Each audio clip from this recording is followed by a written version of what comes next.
보여 세상의 모든 헛된 외침보다 능력 있는 말씀 날 의롭다 하며 날 보호하시네.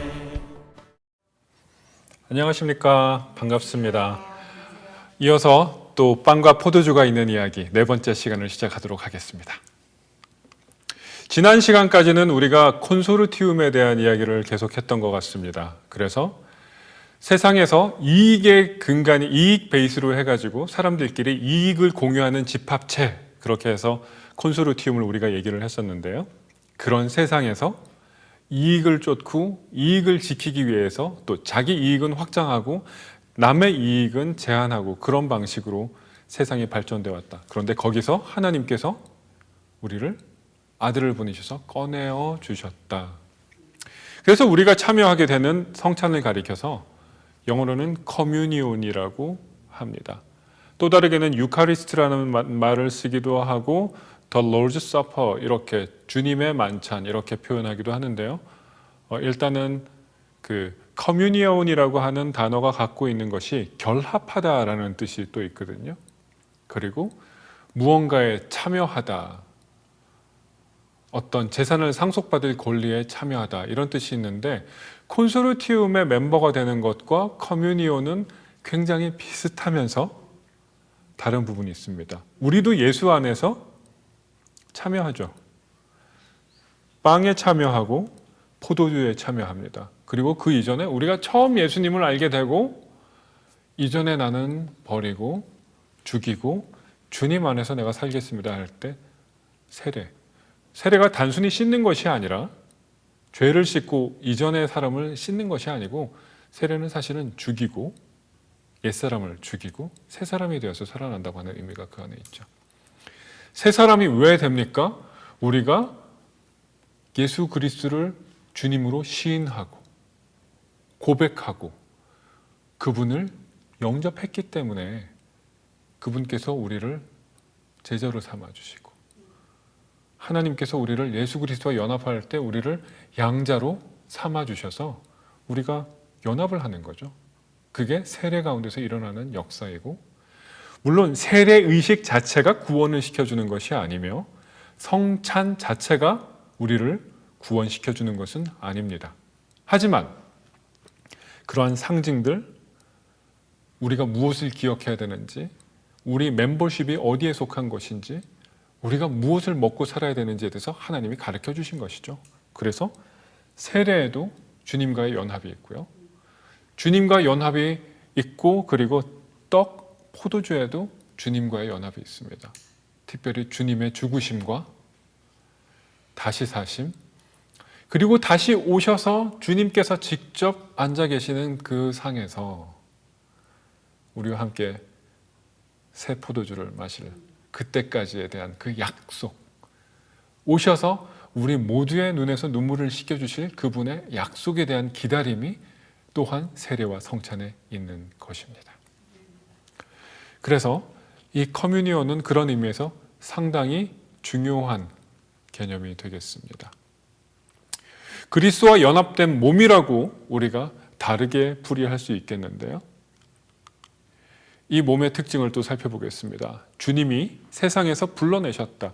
우리가 에클레시아라고 많이 얘기를 하죠. 그런데 그 에클레시아에서 하게 되면 무엇으로부터, 영어 전치사로는 from에 해당합니다. 그래서 클레시아, 불러내심, 세상에서 불러내신 자들의 공동체가 교회가 되고요. 여기서 연합의 근거는 그리스도의 죽으심과 사심이 연합의 근거가 됩니다. 콘소르티움이 지배하는 세상에서, 그리고 각자가 다 크고 작은 콘소르티움이고 작은 콘소르티움을 다 병합한 커다란 콘소르티움이 있는 그런 세상에서 서로 죽이려고 하죠. 너는 죽어야 되고 나는 살아야 하겠느니라. 그게 이 세상이 돌아가는 방식입니다. 그런데 사실은 우리가 하나님께 죄를 지었기 때문에, 하나님께 반역했기 때문에 우리가 죽었어야 했죠. 그 모든 죽음에 대한 책임을 예수님께서 다 지십니다. 그리고 그 사망의 권세를 깨뜨려 놓으시죠. 그게 우리가 연합할 수 있는 근거가 됩니다. 내가 죽어야 되는데 다른 사람이 대신 죽어도 참 감사한 거죠. 평생 못 잊겠죠. 그런데 하나님의 독생자이신 예수께서 이 땅에 오셔서 날 대신해서 죽으시고 우리 모두를 대신해서 죽으시고 우리 모두를 위해서 다시 사시고 그것이 우리 연합의 근거가 됩니다. 주님께서 십자가에서 흘려주신 우리 대신 찢기신 손과 발, 옆구리가 터지면서 거기서 물과 피가 쏟아져 나왔다. 그것이 우리의 연합의 근거가 됩니다. 따라서 성찬의 의미는 이 빵과 포도주의 의미라고 하는 것은 어떻습니까? 주님과도 연합되고 성삼위 하나님과 우리가 화목하게 되고 화해하게 되고 결합하게 되는 효과가 있고 그것을 우리한테 리마인드 시켜주는 거죠. 우리가 기억하도록. 그리고 우리들도 서로 화목하게. 죽고 나는 살고 그런 것이 아니고 그런 세계로부터 우리도 함께 죽고 그리스도의 죽으심과 고난에 그리고 다시 사심에 동참하는 그런 삶으로 우리가 다시 태어났다. 그런 사람들끼리 연합하는 그런 공동체가 되는 것입니다. 그리고 열방을 향해 마태복음 28장에 보면 주님께서 제자들에게 마지막으로 명령을 하시죠. 하늘과 땅의 권세를 나에게 주셨느니 너희는 가서 내가 너희에게 가르쳐 명령 모든 것을 지켜 행하고 세례를 주어서 제자를 삼으라고 그렇게 얘기하죠. 세례를 주어 제자를 삼고 내가 너희에게 분부하는 그 모든 것들을 가르쳐서 지키고 행하게 하라. 그래서 그 연합이라고 하는 것이 폐쇄적이지가 않아요. 폐쇄적이지가 않고 연합의 결속력은 이 세상의 콘소르티움하고는 비교도 안 되게 강력하고 그래서 모든 인종과 시대와 국경을 뛰어넘습니다. 우리가 성찬에 참여할 때 그렇기 때문에 공간적으로는 우리 시카고 지역에서 성찬에 참여하는 자도 대한민국에서 성찬에 참여하는 자도 북한 땅에서 지하교회에 있는 자들이 나누는 성찬이든 그리고 미국의 다른 도시든 아프리카 우간다의 어느 곳에서 성찬에 참여하는 자든 모든 자들이 주님 앞에 연합됩니다. 시간적으로는 창세로부터 종말에 이르기까지 모든 시간대에 어린 양 되신 우리 예수님을 바라보고 기다렸던 자들, 그분을 바라보고 살아왔던 자들부터 시작해서 종말에 이르기까지 모든 그리스도의 백성, 그들 모두가 하나로 하나의 떡이 되시는 예수님께 하나의 피를 우리에게 흘려주셔서 우리가 살게 하신 그 예수님께 연합합니다. 그래서 성찬은 이 자리에 고정되어 있는 것 같습니다만 성령께서는 그리고 예수님께서 제정하실 때 이 성찬은 원래 열방을 모두 품는 전 인류를 모든 세대 모든 인류를 품을 수 있는 하나님이 주시는 신령한 식물이고 신령한 음료가 되는 것입니다. 그렇기 때문에 작은 빵이 아니고 작은 잔이 아닌 것입니다. 우리는 우리를 구원해 주신 예수님과 연합을 하는 것이죠. 그리고 양자가 받는 은총. 콘소르티움에서는 양자가 되면 무엇을 가집니까? 권리를 가집니다. 나도 한 몫을 배당받을 수 있는 권리를 가집니다. 권리와 권리가 서로 경계를 이루고 살아가는 것이 콘소르티움, 이 세상의 법칙입니다. 그런데 그리스도의 연합 안에서는 그런 서로가 권리와 권리라고 하는 총과 칼, 방패를 내세워서 서로를 막는 것이 아니라 우리가 양자가 되다니요. 우리는 하나님을 배반했었는데 그리고 멀리 떠나갔었는데 그리고 그리스도이신 예수를 몰라보고 십자가에 못 박았는데 예수님을 부인하고 도망을 갔는데 우리는 죄인인데 그런데 우리를 양자로 삼아 주시다니요. 그뿐만 아니라 우리가 당신의 살과 피에 동참하게 해주신다니요. 제 삶의 수준은 형편없는데 우리 하나님 독생자께서 우리를 대신해서 죽으시고 우리를 하나님의 자녀로서의 삶의 퀄리티, 그런 삶의 질로 우리를 거룩하게 이끌어주기 시작하신다니요. 너무 놀라운 거죠. 고아의 거지인 어떤 사람이 있었다고 할 때 그 사람을 임금님께서 양자로 삼겠다. 갑자기 신분이 그렇게 달라지는 거. 아직 그 사람, 그 거지 속에 있는 근성은 무슨 근성입니까? 품위? 거지 근성이죠. 거지 근성에, 노예 근성에 쩔어 있고 궁중에서 어떻게 인사해야 되는지도 알지 못합니다. 학식이 있을까요? 정치력이 있을까요? 인맥이 있을까요? 아무것도 없어요. 그런 우리들을 양자로 삼아주시고 하나님의 테이블에 앉게 해주신다니요. 은총이죠. 감사가 있는 거죠. 따라서 성찬적인 공동체는 주님의 빵과 포도주 그리고 주님의 세례에 대해서 기억하고 있는 공동체는 그 안에서 서로를 향해서도 감격해야 하고 감사합니다. 심지어 나를 향해서 모함하는 사람이 있거나 무시하는 사람이 있거나 갈등이 있을 때에도 그 사람들을 향해서 내 권리라고 하는 창과 칼을 꺼내 들지 않습니다. 사실 그런데 교회에서 그런 일들이 일어납니다. 우리 모두가 죄인들이 모여 있기 때문에. 하지만 주님께서 우리에게 가르쳐 주시는 것은 은총을 받은 자답게 주님의 성찬, 주님의 커뮤니온에 참여하는 자답게 우리들이 서로 감사하는 것, 서로 용서하는 것, 서로 화해하는 것입니다. 그래서 예수님께서 말씀하실 때에도 빚진 자들, 빚진 게 많은 자일수록 감사한다 이런 말씀도 하시고요. 50데나리온 빚진 자 탕감해 줬더니 나가다가 훨씬 더 큰 빚진 자였죠. 제가 지금 숫자가 생각이 안 나는데 10,000데나리온이었나 봐요. 그런데 20데나리온인지 그 작은 빚진 자를 만나니까 그 사람을 옥에 가두고 그런 것. 주님께서 화를 내시죠. 우리 커뮤니온, 그리스도와 연합된 몸 안에서 삼위일체 하나님과 결합된 우리의 교회, 공동체, 예수님을 머리로 하고 있는 교회라고 있는 몸 안에서는 우리 머리이신 주님께서 화내시는 것이 그런 것입니다. 그렇게 용서를 많이 해줬는데, 그렇게 너의 채무를 내가 다 감당해줬는데 너는 훨씬 더 자그마한 빚진 자를 감옥에 가두느냐. 그것이 주님께서 속상해하시고 분노하시는 일인 거죠.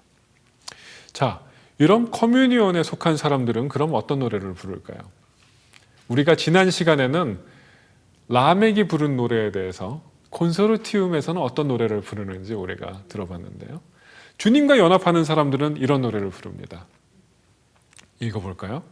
복 있는 사람은 악인의 꾀를 좇지 아니하며 죄인의 길에 서지 아니하며 오만한 자의 자리에 앉지 아니하고. 보시면 악인의 꾀, 콘소르티움은 어떤 꾀에 의해서 운영되냐 하면 악인의 꾀에 의해서 운영됩니다. 죄인의 길, 콘소르티움이라고 하는 이 세상 질서가 프로그래밍 되어 있는 방식은 죄인의 길이라고 하는 방식입니다. 오만한 자의 자리, 콘소르티움의 최고 권력가라고 하는 그 정점, 그 도장을 찍는 자리, 네, 그런 자리에 복 있는 사람은 가지 않는다는 거죠. 그렇다면 복 있는 사람, 하나님의 커뮤니온에 동참하는 사람들의 삶의 원리, 그 교회의 몸된 원리는 어떤 것이냐? 오직 여호와의 율법을 즐거워하여, 오직 여호와의 율법만이 그 사람의 삶의 기쁨이 되는 법으로서, 여호와의 율법이 아닌 다른 법이 들어왔을 때는 뭔가 어색하고 불편하고 역겨운 감정이 드는 자로서 그 율법을 주야로 묵상하는 자로다. 밤과 낮으로 여호와의 율법의 원리는 어떤 기쁨이 있고 어떤 회복이 있으며 어떤 구원이 있고 어떤 반전이 있는지를 날마다 묵상하는 자로다. 다시 말해서 이 세상의 이야기 속에 악인의 꾀가 고안해낸 이야기, 죄인의 길에 서는 자들, 죄인의 길에 있는 안내 표지판을 따라가는 그런 이야기, 오만한 자의 자리에 앉아서 오만한 자가 들려주고 있는 내가 얼마나 위대한 사람인지 내 이야기를 들어보라. 어떤 사람은 죽어가면서까지 여러 사람들의 지필가를 모아가지고 자기의 정기를 각자 다른 스펙트럼에서 쓰도록 자기에 대한 복음서를 남기고 죽은 사람이 있죠. 그런데 그것이 아니라 그런 이야기를 따라서 환상을 쫓아서 가는 자가 아니라 오직 여호와의 율법을 즐거워하여 그 율법을 주야로 묵상하는 자로다. 하나님의 이야기. 배신한 인간들을 찾아오셔서 사랑하시고 불러주시고 이 세상의 구석에서 루저로 살아가고 완악한 마음을 갖고 있고 의심 많고 병약한 그런 아브라함을 불러주시는 이야기. 그런 이야기들을 주야로 묵상하는 자로다. 이렇게 하면 어떤 현상이 생기느냐? 그 결과는 3절에 나옵니다. 저는 시냇가에 심은 나무가 시절을 쫓아 과실을 맺으며 그 잎사귀가 마르지 아니함 같으니 그 행사가 다 형통하리로다. 어디서요? 세상의 컨소르티움에서? 아니요. 공간적으로는 세상의 컨소르티움 안에서 우리가 살아가는 것처럼 보입니다. 하지만 하나님의 주권 속에서, 하나님의 은총의 법칙 속에서, 하나님의 용서와 그리스도와 우리가 연합하게 해주신 그 은혜 속에서 우리가 다 형통할 거라고 하는 겁니다. 가장 막혀있던 게 뭐였죠? 인간에게? 하나님과 관계가 막혀 있었던 거예요. 그게 가장 막혀 있었던 거였어요. 우리가 가장 막혀 있었던 건 우리가 하나님의 생명을 호흡해야만 살 수가 있는데 우리 인간이라고 하는 존재의 엔진은 하나님의 생명과 하나님의 영광과 하나님 앞에 순종과 복종, 하나님에 대한 신뢰, 감사, 찬양, 예배, 그것이 연료로 들어가는 그런 엔진이었는데 그게 막혀 있었던 거예요. 그런데 돈을 많이 주겠다. 하나님 그런 약속 안 하십니다. 그런데 하나님의 율법을 주야로 묵상하면서 하나님의 율법을 즐거워하는 그런 사람은 그 엔진이 제대로 돌아갈 거다. 지금 그 얘기를 하시는 거예요. 그 엔진의 연료가 끊임이 없이 너에게 충족이 될 거다. 네가 필요로 하는 그 에너지, 삶의 원동력, 끊겨져 버린 그 보람의 에너지, 끊겨져 버린 그 쾌락, 즐거움의 에너지, 하나님께서 주신 우리가 향유할 수 있도록 주신 그 모든 것들이 끊어져 버린 그 에너지, 그게 막혀 있는데 그게 다 형통하게 되고 열매를 굉장히 많이 맺을 거라는 거죠. 열매를 맺는 나무는 열매를 자기가 먹나요? 사과나무가 이런 거 보셨습니까? 해서 열매를 맺은 다음에 보셨나요? 이렇게 자기가 먹는 거. 사과나무 그러지 않죠. 열매를 맺는 나무는 남을 위해서 열매를 맺습니다. 그것이 성찬에 참여하는 공동체의 원리입니다.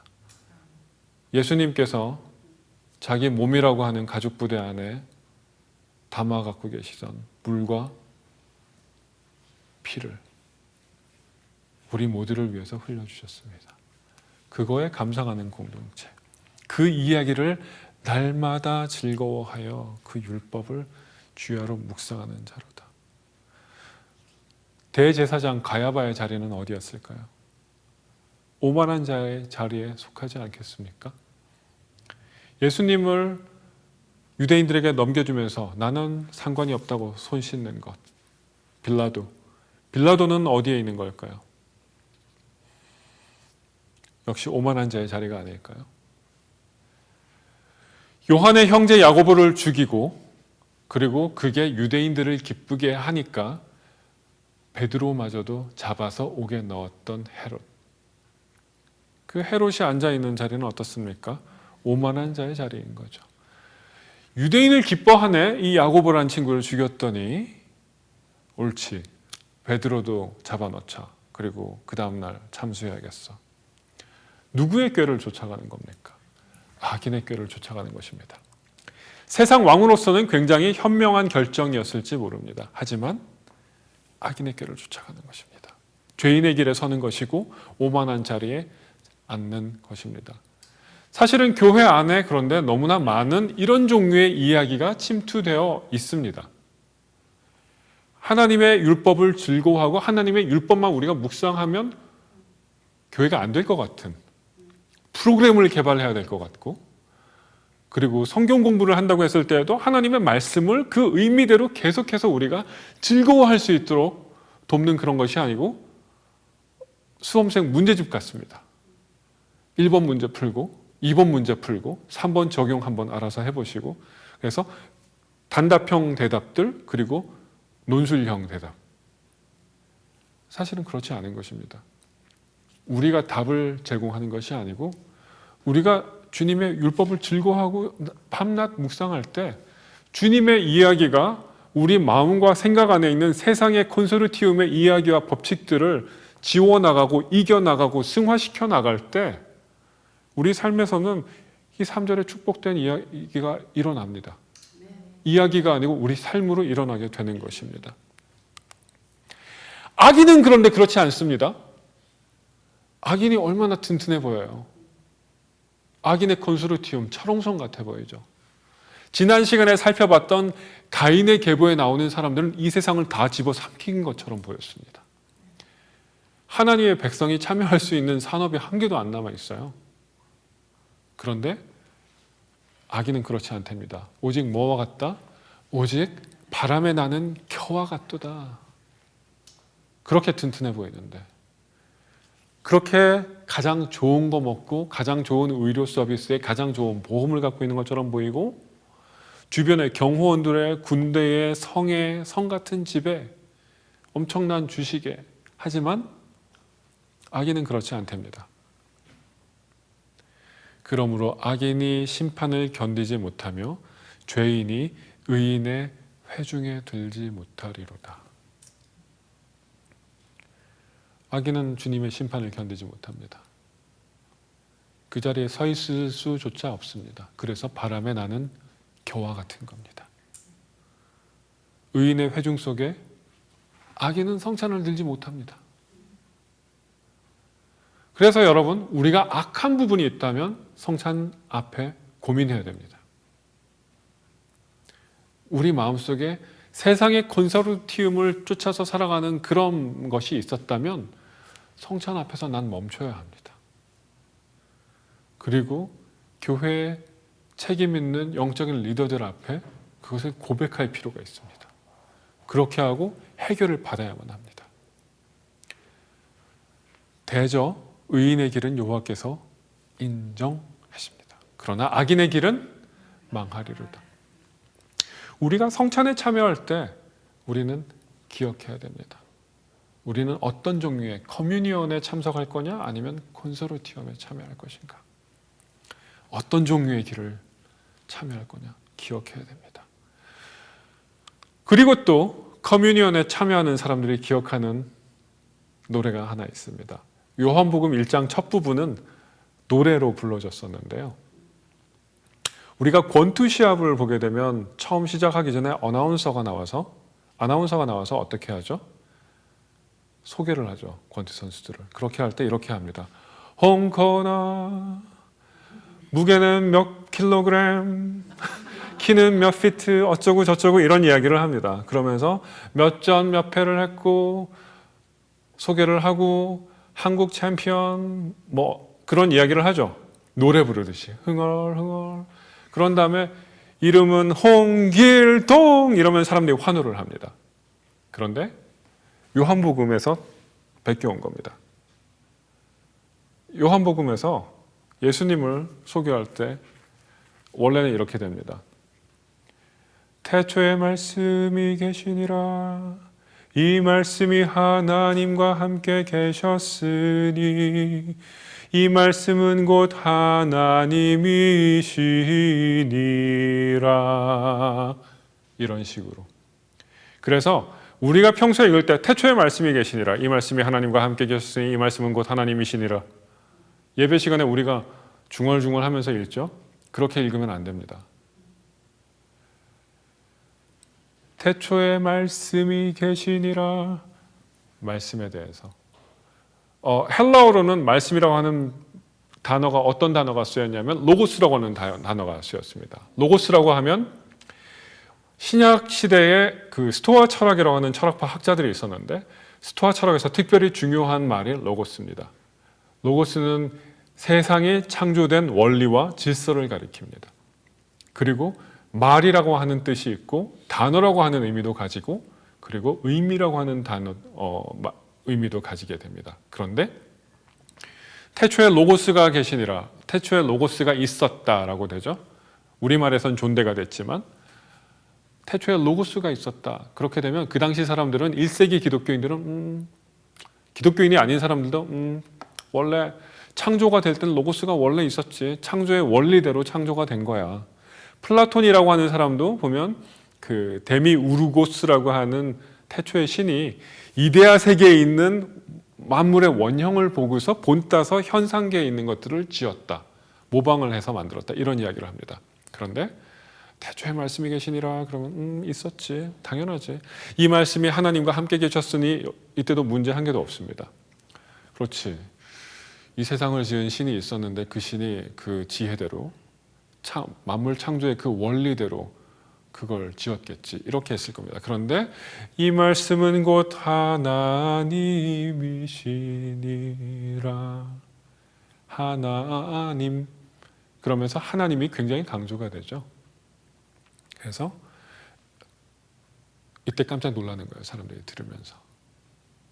잠깐만. 로고스가 하나님이라고? 로고스는 무생물이야. 스토아 철학파 사람들은 그렇게 얘기했을 거예요. 굉장히 로마 제국에서는 스토아 철학이 유행하고 있었기 때문에 말씀이 하나님이라고? 아니야, 로고스는 무생물인데. 뭐? 그런 느낌이 마음속에서 일어났을 거예요. 그러도록 충격파를 주기 위해서 하나님께서는 사도 요한을 통해서 요한복음에서 처음에 이런 말씀을 먼저 하세요. 너희가 지혜를 따라가지만 그 지혜가 무슨 지혜인지 알지 못하고 따라가고, 세상이 창조되었다라고 믿지만, 왜냐하면 창조되기 전엔 있을 수가 없으니까, 하지만 누가 지었는지를 제대로 알지 못하고 그 지으신 분에 대해서 알지 못하는데 소개를 하는 거죠. 그가 태초에 하나님과 함께 계셨고 만물이 그로 말미암아 지은 바 되었으니 지은 것이 하나도 그가 없이는 된 것이 없느니라. 그런데 그분 안에 생명이 있었으니 이 생명은 사람들의 빛이라. 빛이 있으면 우리가 길을 알 수가 있죠. 서로 볼 수가 있고 물건을 식별할 수 있습니다. 그런데 빛이 어두움에 빛이 돼 어두움이 깨닫지 못하더라. 빛이 있으면 불을 우리가 켜면 어두움은 사라져버려요. 공존하면서 어두움이 빛을 깨닫거나 할 수가 없죠. 하나님께로서 보내심을 받은 사람이 있으니 이름은 요한이라. 저가 증거하러 왔으니 곧 빛에 대하여 증거하고 모든 사람으로 자기를 인하여 믿게 하려 함이라. 그는 이 빛이 아니요 이 빛에 대하여 증거하러 온 자라. 자기는 빛이 아니랍니다. 그러니까 최근에 온라인에서 인터넷에서 몇몇 분들이 논쟁을 좀 벌인 적이 있었어요.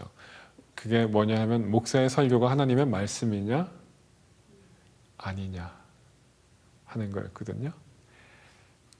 성경을 우리가 봉독하는 순서가 예배 시간에 있습니다. 그렇죠? 성경 말씀은 하나님의 말씀이죠.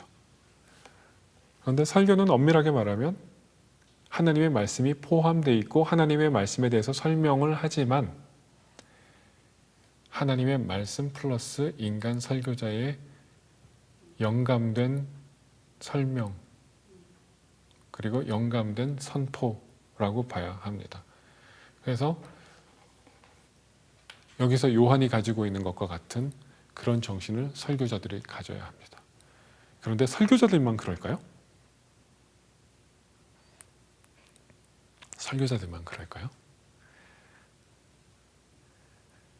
마태복음 28장에서 예수님이 땅끝까지 가서 전하라고 말씀하실 때 설교자들한테만 따로 모아놓고 말씀하셨을까요? 그렇지 않아요. 모든 사람들이 나는 그 빛이 아닙니다. 나는 예수님이 아닙니다. 다시 말해서 내 입에서 나가는 말의 권세는 하나님의 권세와는 전혀 다른 종류의 것입니다. 나는 그냥 증거하는 사람일 뿐입니다. 나는 메신저일 뿐입니다. 나는 전달자일 뿐입니다. 나는 그분이 아닙니다. 따라서 영광을 돌릴 때에도 하나님께만 영광을 돌려야 하는 거죠. 우리가 전도할 때 이런 말을 참 많이 합니다. 우리 교회 와보실래요? 우리 목사님 말씀이 참 좋아요. No! 어떻게 그게 말이 됩니까? 우린 예배를 참 진지하게 드리려고 노력합니다. 차라리 이게 훨씬 낫죠.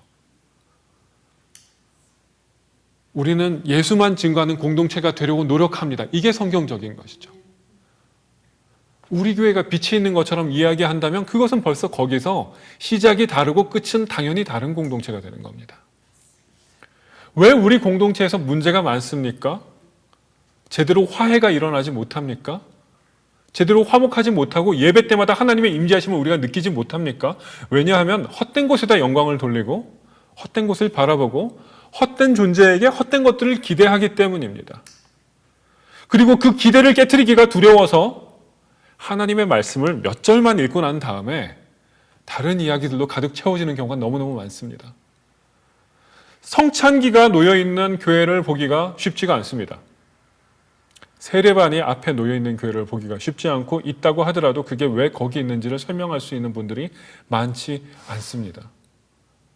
그런데 사실은 우리가 성경 말씀을 읽을 때에도 나는 세례받은 자로서 주님의 성찬에 참여하는 은총을 받은 자로서 커뮤니온 안에 들어온 자로서 이 세상의 건소르티움에서 불러내진 부르심 받았고 보냄받은 자로서 우리 하나님 앞에 예배한다. 우리 하나님의 말씀을 읽는다. 그것이 우리의 자세가 되어야 하는 것이죠. 그런 이야기가 밤낮으로 우리 심장을 뛰게 하고 그런 이야기가 우리의 사고를 지배하는 것이 필요한 것입니다. 그것이 안 되니까 우리가 어떤 잘못을 시정하려고 할 때에도 주님의 율법에 따라서 비치신 분의 기준에 의해서 좌우로 정렬하면서 문제를 해결하는 것이 아니고 내가 보니 누구가 잘못하더라 하는 내 입의 권세를 사용합니다. 그러다 보니 문제가 되는 것입니다. 성찬 앞에 우리가 섰을 때 내 마음이 떨려야 됩니다. 성찬 앞에 우리가 나아갈 때, 예배 앞에 나아갈 때 우리는 정말로 우리 마음이 떨려야만 합니다. 우리 마음을 주님의 빛 앞에서 비추어 보면서.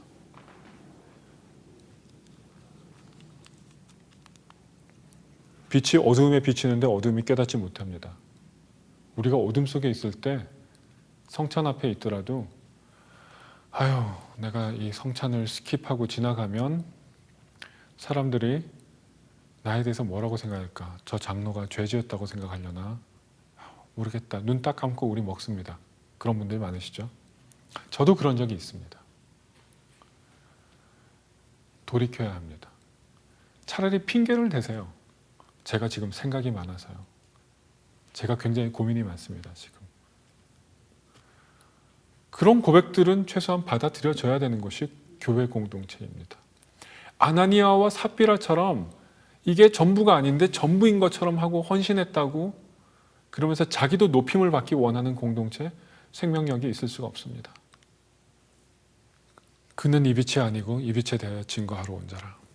자, 그런데 참 빛, 곧 세상에 와서 각 사람에게 비치는 빛이 있었나니 그는 세상에 계셨으며 세상은 그로 말미암아 지은 바 되었으되 세상은 그를 알지 못하였고. 왜냐하면 세상이 어둠 속에 있으니까. 자기 땅에 오매 자기 백성이 영접지 아니하였으나. 자기가 지은 땅이니까 당연히 자기 백성입니다. 그런데 영접받지 못하신 겁니다. 우리 교회도 마찬가지입니다. 주님의 이름으로 십자가 앞에 형성된 것이 교회입니다. 세례와 성찬과 말씀으로 이루어진 것이 교회이고 교회 공동체이며 교회 예배입니다. 그런데 영접하지 않습니다. 장애물이 굉장히 많아요. 영접하는 자, 곧 그 이름을 믿는 자들에게는 하나님의 자녀가 되는 권세를 주셨으니. 그렇죠? 그분을 영접하는 자, 곧 그 이름, 그분이 하신 일을 믿는 자, 그분의 성품을 믿는 자, 그분의 권위가 참되시며 그분이 참된 사랑이시라는 것을 성경의 증거를, 성경의 제자들의 증거를 믿고 받아들이고 내 삶에 모셔드리고 내 삶의 왕으로서 예수님이 좌정하여 주시옵소서. 예수님의 법을 기뻐하고 그 법을 날마다 지키면서 살겠다고 하는 그런 예수님의 이야기로 충만한 자들, 그 이름을 믿는 그 자들에게는 하나님의 자녀가 되는 권세를 주셨으니 하나님의 천상적인 커뮤니온, 천상적인 그 공동체에 그 가족의 그 테이블에 앉게 되는 그런 자녀가 되는 권세를 주셨으니 이는 혈통으로나 육정으로나 사람의 뜻으로 난 것이 아니라 오직 하나님께로서 난 자들이니라. 아멘.